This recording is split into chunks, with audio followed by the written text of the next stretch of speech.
त्यामुळे काँग्रेसचं तिकडे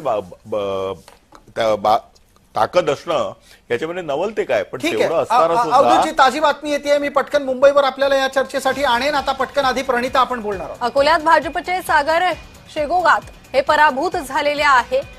वंचितचे शहराध्यक्ष निलेश देव यांचा 1600 मतांनी विजय झालेला आहे। अकोल्यातून महत्त्वाची बातमी आहे।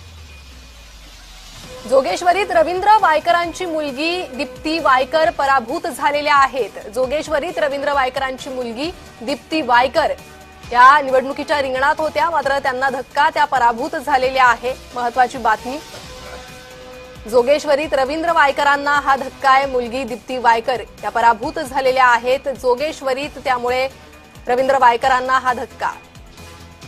पुन्हा जाऊयात चर्चेकडे। प्रसाद सर, आणखी एक महत्त्वाची बातमी, भायखळ्यातून ठाकरे गटाचे रमाकांत रहाटे हे विजयी झालेले आहे।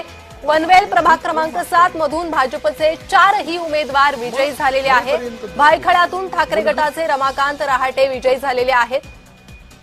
पनवेल प्रभाग क्रमांक 7 मधून भाजपचे 4ही उमेदवार हे विजयी झालेले आहेत।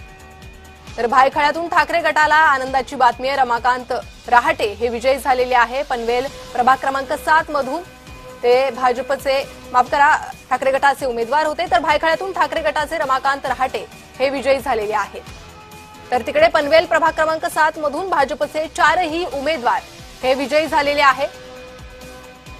पुन्हा जाऊयात चर्चेकडे। प्रसाद सर, बिलकुल प्रणिता, आता पटकन आपण अवधूत वाघ यांच्यापर्यंत पोहोचतोय। अवधूत वाघ, योगेश चिले आणि आपल्या सोबत अरुण सावंत असे तिघजण आहेतच।